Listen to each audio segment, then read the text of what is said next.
How to get Duolingo Max. Now, if you already downloaded Duolingo on your mobile phone, you just gotta ensure that you're currently running the latest version of the app.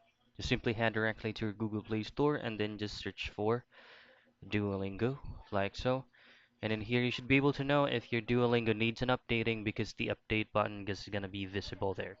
You just have to simply tap on that and it will automatically update by itself. So next thing to do is just to access and open up your Duolingo app. In here, you just gotta make sure that you're logged into your account.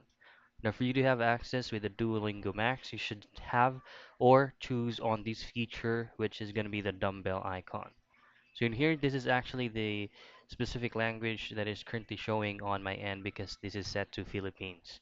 So what you want to need to do is just to open up Max.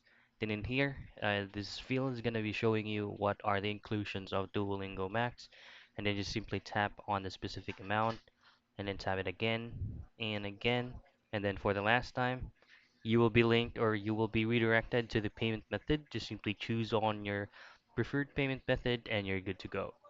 So that's how you get Duolingo Max.